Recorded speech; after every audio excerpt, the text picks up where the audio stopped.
É uma saudação, pessoal da Faculdade Ateneu. Eu sou o Clóvis, como falei para vocês, e estamos trabalhando aí nessa perspectiva dos direitos humanos nas várias dimensões, na perspectiva aqui ligada ao sindicalismo, por exemplo, que foi um tema que foi proposto pelo professor Afonso. Uma saudação aí ao professor Afonso. E cada uma dessas pessoas, a Faculdade Ateneu, ela traz essa perspectiva de uma pós-graduação que mescla trabalho previdenciário e tributário. Ela é muito focada nessa perspectiva da empresa, do funcionamento do empreendedorismo e do trabalhador e da trabalhadora também. Então achei bem interessante essa perspectiva. E dentro das poucas faculdades aí, dessas instituições de pós-graduação, ela traz uma disciplina chamada sindicalismo.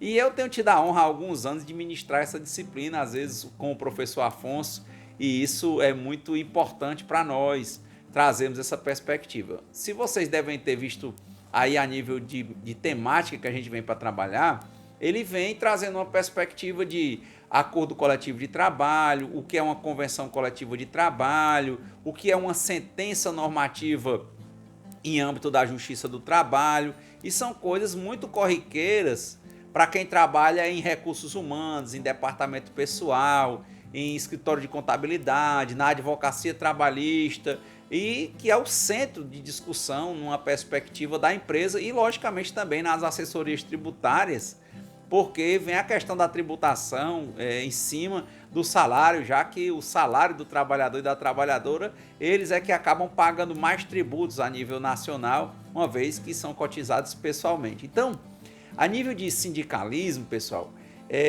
a gente já tem um vídeo aí no canal que eu passei para vocês, que é sobre greve, o tema do vídeo é greve, como funciona. Aí você bota Clóvis Renato lá no YouTube e acha esse vídeo.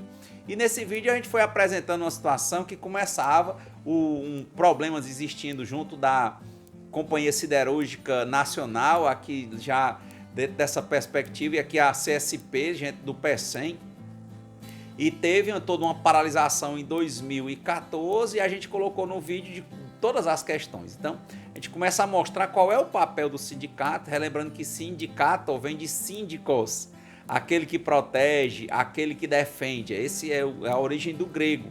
E greve, né, vem da noção de greffe, né, de grão, porque tinha lá na França, lá em Paris, em frente à prefeitura, né, a prefeitura lá era encostada do rio. E as embarcações com mercadorias, elas chegavam nesse rio e ali é que tinha aquele aglomerado, né, como se fossem grãos, né, de trabalhadores esperando pelos tomadores de serviço para descarregarem as embarcações com as mercadorias, com os produtos, em uma fase até anterior ao capitalismo, ainda nas lógicas de mercantilismo e coisas do tipo. Então, quando havia algum problema, não é, de alguma empresa, alguma companhia, algum dono de barco, porventura, não pagava os trabalhadores que tinham descarregado o navio e às vezes tinha dificuldade com relação ao preço da contratação da mão de obra, esses trabalhadores se aglomeravam e se juntavam, né, vizinho, de frente a essa prefeitura, que é exatamente de frente, ela do lado do rio, ao lado da prefeitura, que lá em Paris é a Place de l'Hôtel de la Ville. Se você botar isso aí, Place de l'Hôtel de la Ville, ou greve, história da greve, Clóvis Renato no Google, você vai encontrar que tem em uma das minhas páginas, eu mostro lá o lugar, as fotos e a história da greve. Então, para você entender, sindicato é aquele que defende e a greve é essa aglomeração, que é esse movimento que tem a ver com essa questão reivindicatória, um movimento paredista em que os trabalhadores usam como arma pacífica, que não pode trabalhar nem com o boicote, nem com a sabotagem, mas eles param pacificamente as atividades para uma perspectiva de tentarem trazer na mesma linha os empregadores para resolverem os problemas por meio da negociação. Então, normalmente, o papel da greve é ser esse instrumento pacífico de pressão que tem a finalidade básica de reabrir os canais de negociação ou abrir os canais de negociação porventura, se porventura eles nunca tenham existido. Então esse ponto é bem importante para você juntar as duas palavras. E nem todo canto do mundo o nome de sindicato é sindicato e nem todo canto o nome de greve é greve. Por exemplo, na Itália o nome é sciopero ou ciopero. Quando você chegar nos Estados Unidos, aí em strike, né? Então, por exemplo, às vezes sindicato, a depender do país aqui é sindicato, grande parte dos países é sindicato, em outros países o nome é diferente, às vezes é a questão de class union, a união de classe, união de trabalhadores, não é? Então, de uma perspectiva, às vezes, que até o nome sindicato já tem outra significação. Então, é bem próximo a palavra sindicato do nome do síndico, você lembrando quem mora em prédio, né? Do síndico do prédio, porque é aquele que protege, aquele que defende, aquele que representa. Então, basicamente, aqui no Brasil nós temos uma linha interessante, não é? Que o movimento sindical, como no mundo inteiro, ele passou por 3 fases básicas, né? As fases ligadas, primeiro, à criminalização. Tinha lei que criminalizava o movimento sindical na França e na Inglaterra, logo no começo da Revolução Industrial. Depois, nós vimos, diante das pressões, os trabalhadores não cederam, né? Houve muita situação, depois houve uma fase de tolerância, quer dizer que não prendia, até porque se prendesse todos os trabalhadores, ia ser um prejuízo para a empresa, é o que estava acontecendo, e para o Estado, porque o Estado ia botar onde? Ele precisava dos tributos e o tributo vinha dos trabalhadores e das empresas, dessa movimentação, não é? Então se prendia, era prejuízo para a empresa e prejuízo para o Estado que não recebia o tributo, e também ele não tinha cárceres em quantidade adequada para colocar todos os trabalhadores, principalmente você pensando em períodos em que você tinha pouca máquina e muita gente trabalhando. Então, nessa perspectiva, já desde o começo, se impõe o que a gente chama de tripartismo, que é uma marca na Organização Internacional do Trabalho. Por quê? Porque os impactos do trabalho, que é um direito social, ou seja, exige um agir positivo do Estado, ou seja, o Estado tem que garantir a nível de fiscalização, legislação, a nível de ter um patamar mínimo de direitos para os trabalhadores e trabalhadoras, para também evitar que haja concorrência desleal entre as empresas.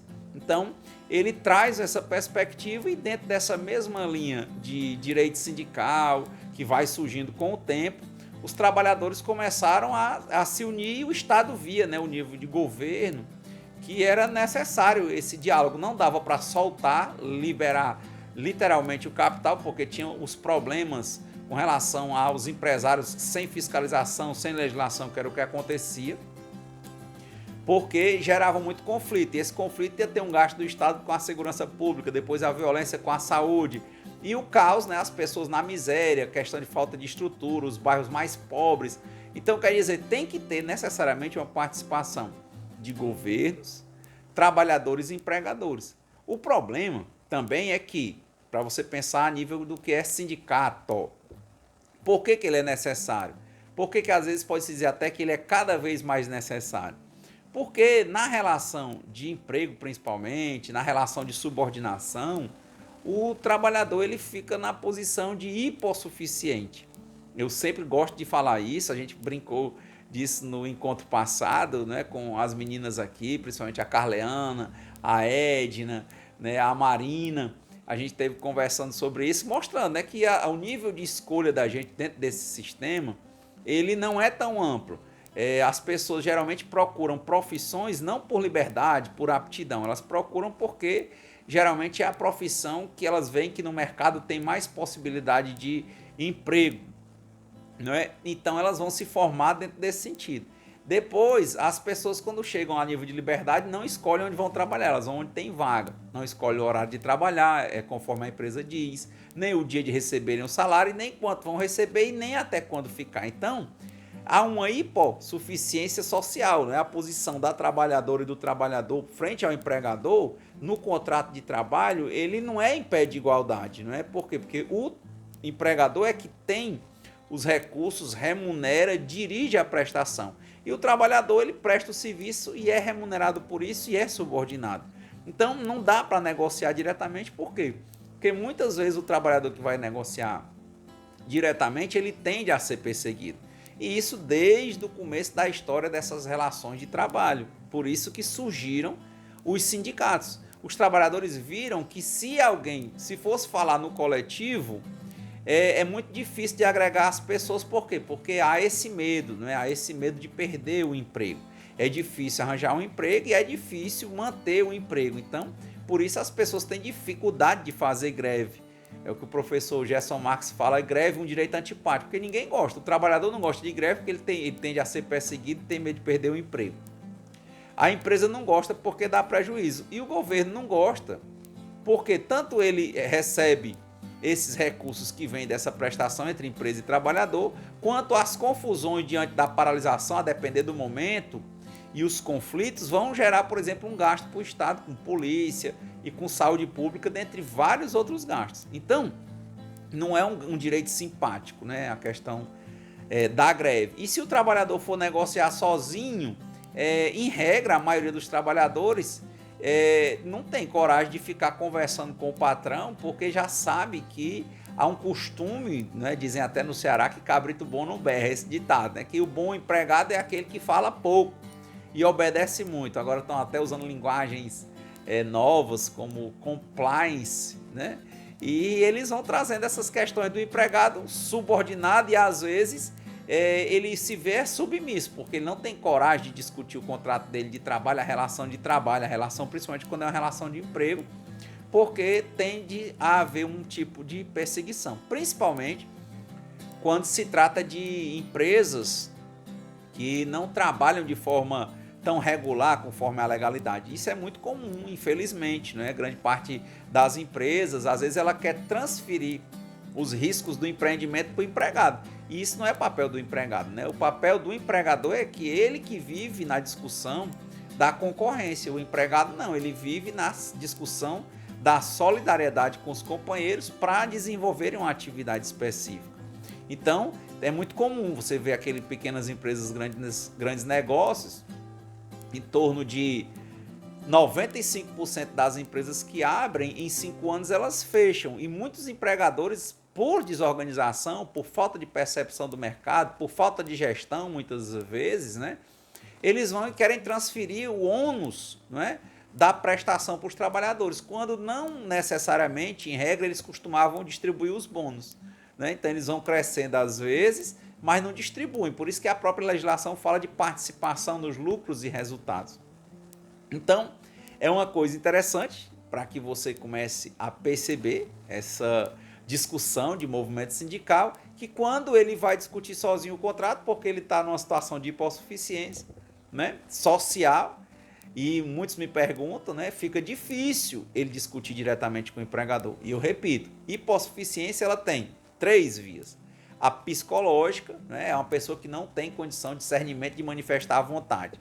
Você tem a hipossuficiência econômica, né, quer dizer, a pessoa não tem condições de arcar com os custos de um processo, por exemplo, e a hipossuficiência social, que é essa do trabalho. É uma hipossuficiência em que, naquela relação, ele não está em pé de igualdade por um contexto, ele só tem a força dele, a mão de obra dele para vender, literalmente, né, para prestar aquele serviço e receber o dinheiro para que ele possa sobreviver, já que nesse sistema, né, ele trabalha, o sinalagma, né, ele trabalha para poder receber. Então, como se percebeu que as pessoas que, em regra, vão discutir diretamente o contrato de trabalho com os empregadores, como há uma massa muito grande de trabalhadores desempregados, isso tem aumentado, principalmente com esse problema de substituição do homem pela máquina, a inteligência artificial, que eles chamam de 4ª revolução industrial.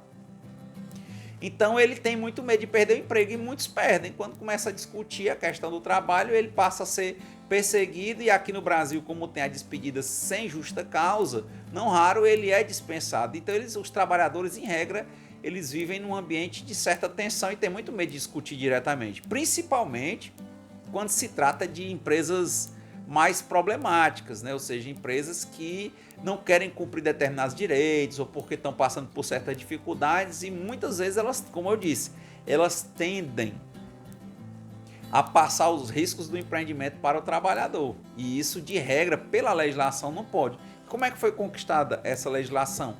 Quando eles perceberam que estavam nessa hipossuficiência, que precisavam de alguém para os representar, esse alguém, né, para os representar deveria ter alguma blindagem, deveria ter algum tipo de liderança, né, e algum tipo de estabilidade. Por quê? Porque essas pessoas tenderiam a ser perseguidas. Acredito que vocês já devem ter visto isso. Não é muito simpático, por exemplo, alguém ser representante dos trabalhadores. Então, se eles individualmente podem ser dispensados, você imagina alguém que representa todos. É por isso que, inclusive, nas legislações foi construindo na fase que a gente falou, depois da criminalização na fase de tolerância, foram criando normas de proteção e criando estabilidades provisórias para os líderes sindicais. Na Constituição hoje aqui do Brasil e na CLT você tem, por exemplo, a estabilidade do líder sindical do registro da candidatura até um ano após o fim do mandato. E assim todas as representações de trabalhadores, em regra, precisam de algum tipo de estabilidade. O próprio pessoal que é membro da CIPA, a Comissão Interna de Prevenção de Acidentes, né? O representante eleito pelos trabalhadores e representante dos trabalhadores, ele também vai ter do registro da candidatura até um ano após o fim do mandato. Você vê isso aí lá no ato das disposições constitucionais transitórias. Então é importante perceber esse fato social da hipossuficiência social para que você entenda da necessidade ou não de um sindicato, tá? Então o sindicato, eles começam a surgir essa instituição, não é? Essa trade unions, né? As uniões de trabalhadores, no sentido de representar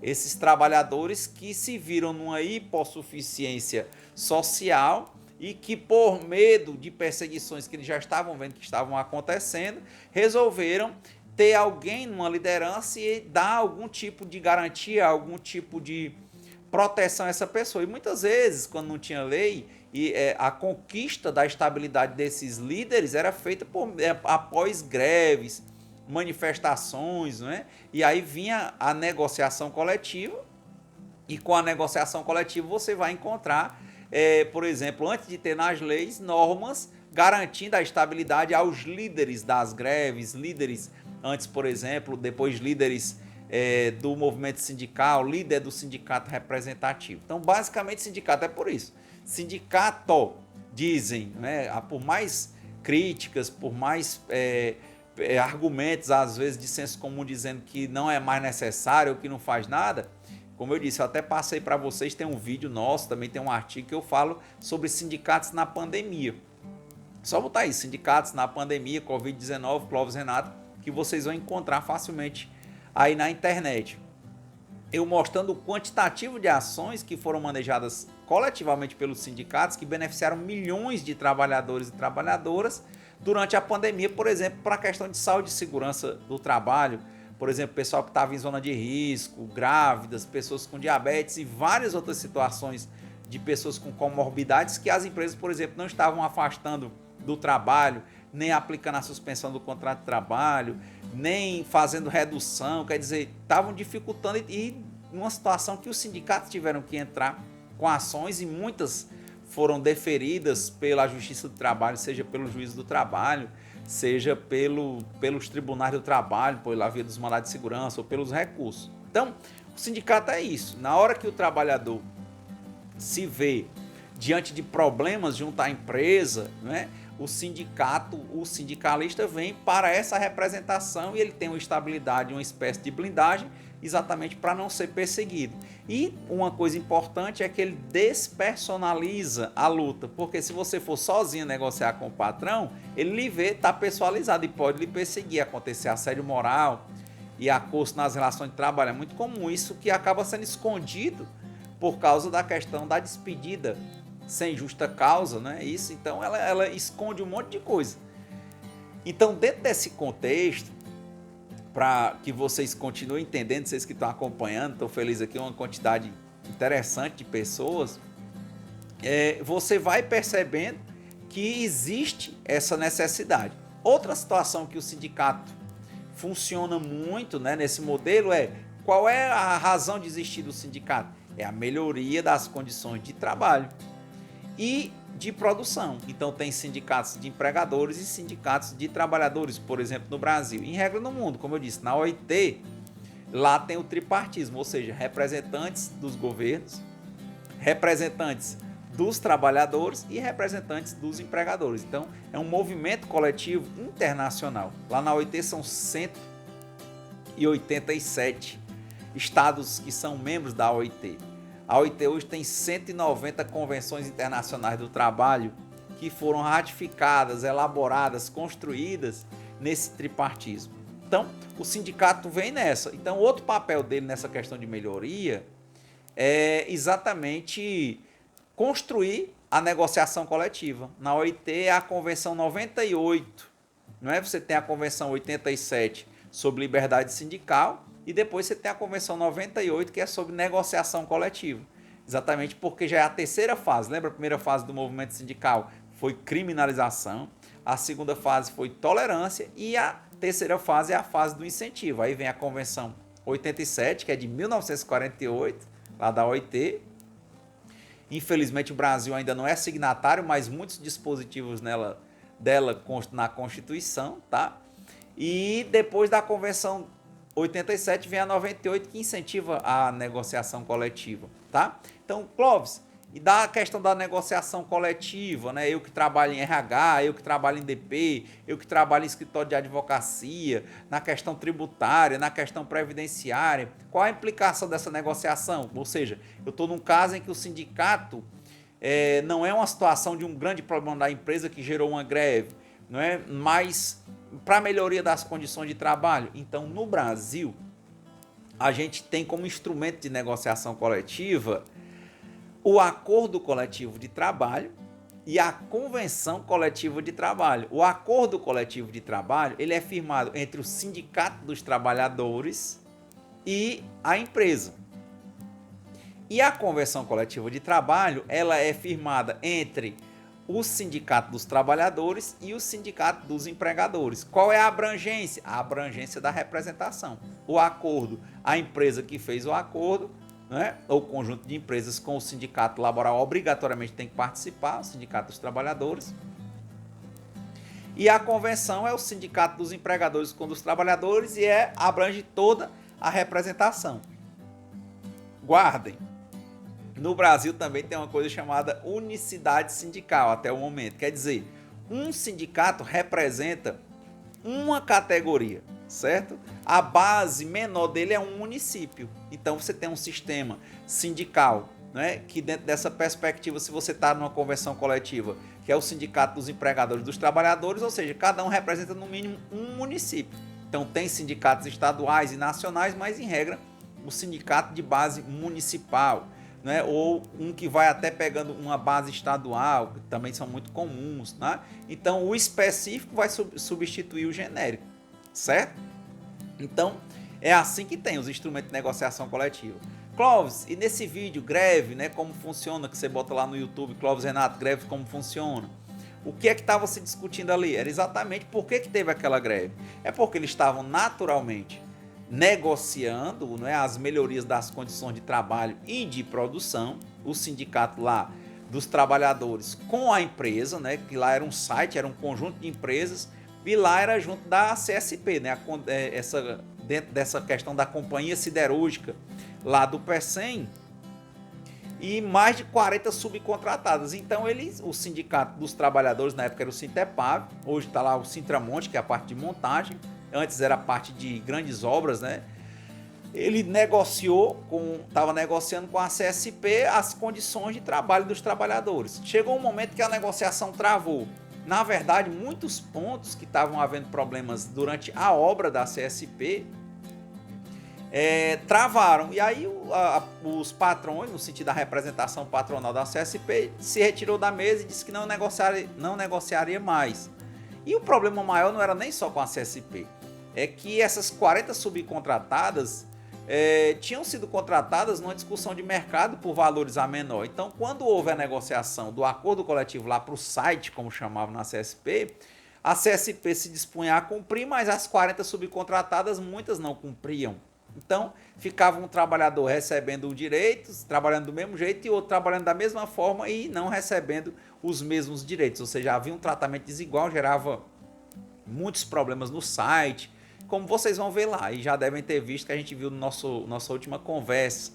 E dentro dessa perspectiva, o que aconteceu? Como se fecharam os canais de negociação, qual é o papel do sindicato? Ele já estava negociando aí, Convenção 98, representando os trabalhadores, para que eles não fossem representados autorrepresentados porque poderiam ser perseguidos. Como é que esse sindicato tirou essa pauta? Ele fez uma assembleia, ele escutava, né, os trabalhadores, ele tinha um representante por cada empresa, né, fardado do sindicato com um rádio, que ia contando os problemas que porventura tinham na empresa para o sindicato. E o sindicato foi juntando aquilo. Quando chegou a época da database, perto da database, ele, para firmar o acordo coletivo do site, quer dizer, o vencimento do último acordo coletivo para o próximo acordo coletivo, ia fazer uma database, ele começou os canais de negociação.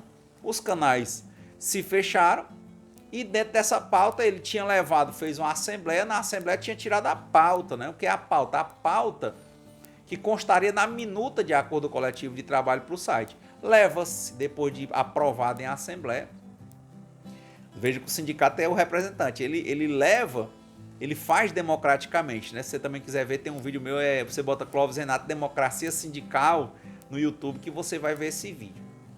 Acho até interessante, aí depois a gente dá uma passada para refletir sobre essa questão.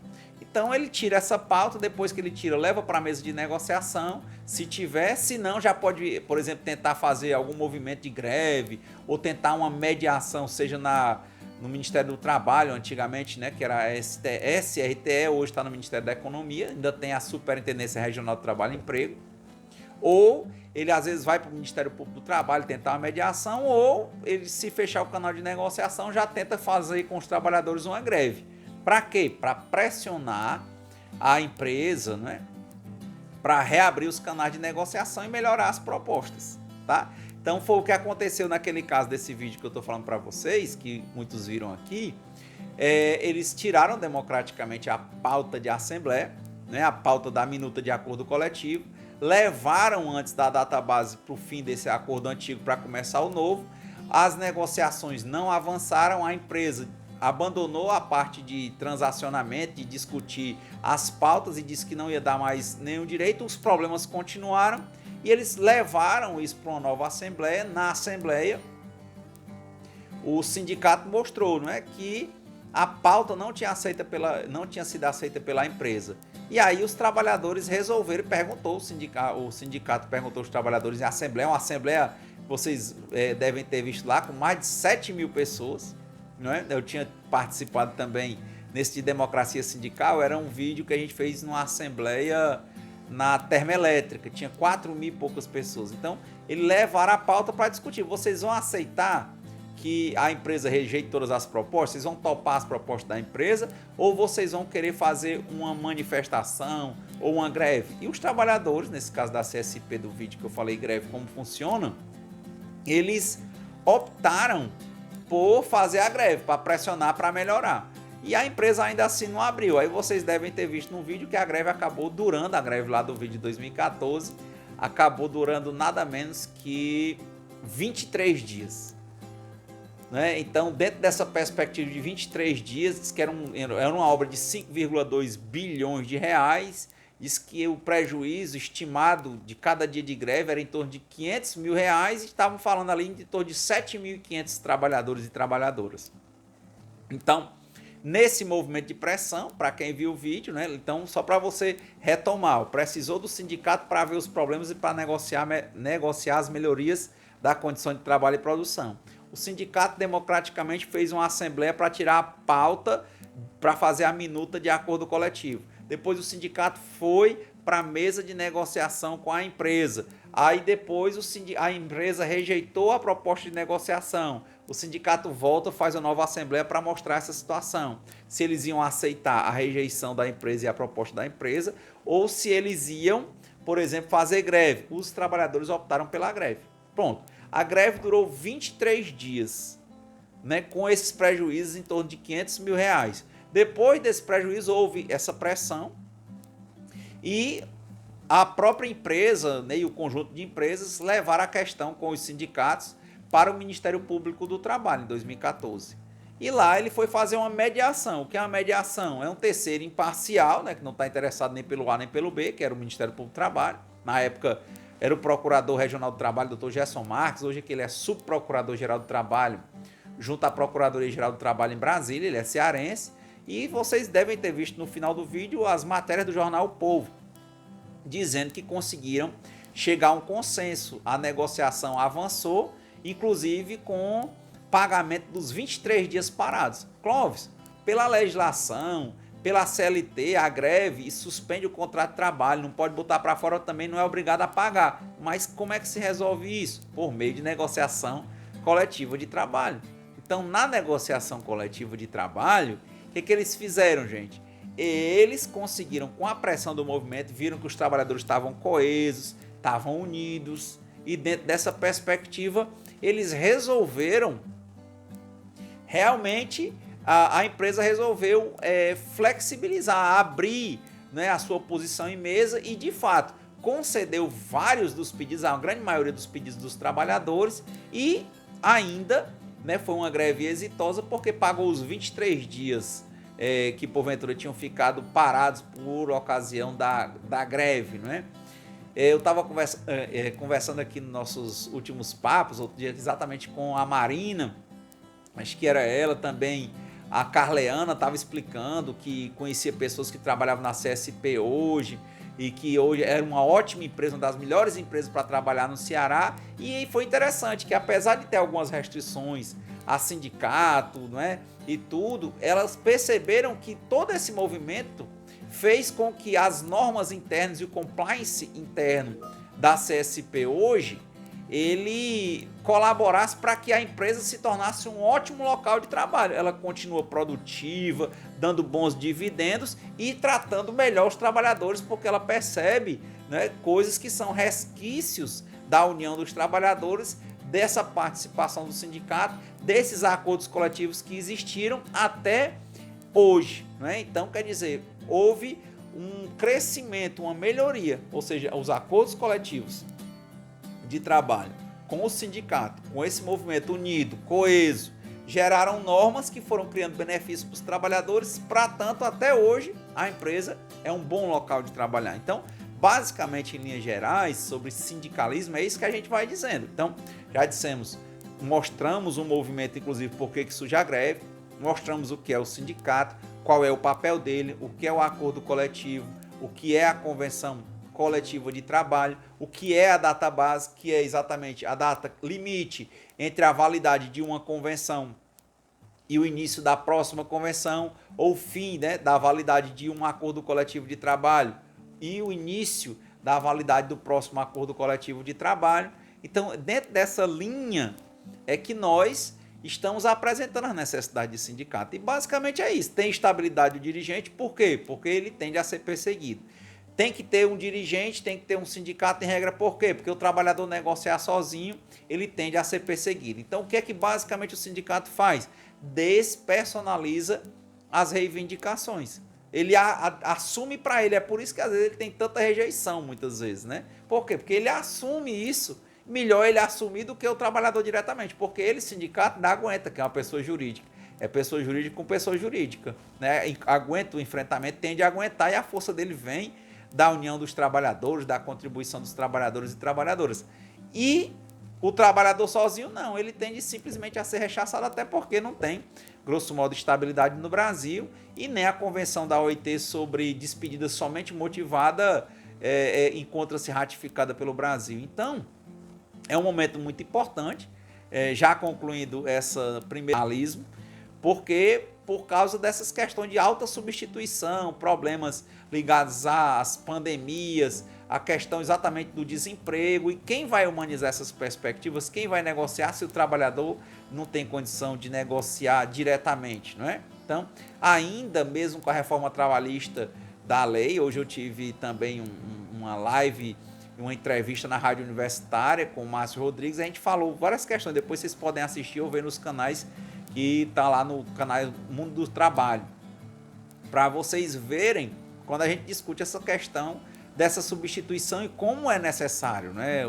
E por que é necessário o movimento sindical.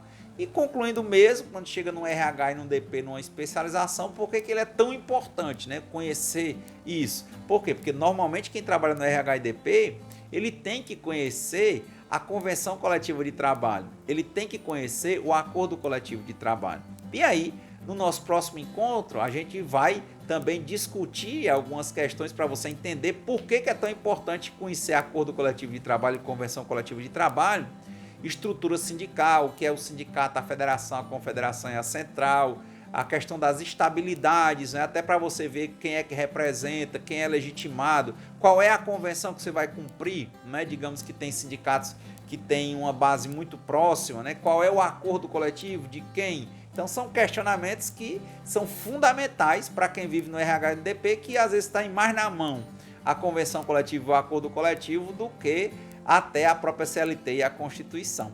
Então, por hoje, nessa perspectiva de linhas gerais sobre sindicalismo, para mim está sendo ótimo, né? Uma saudação, e vamos agora para os nossos questionamentos.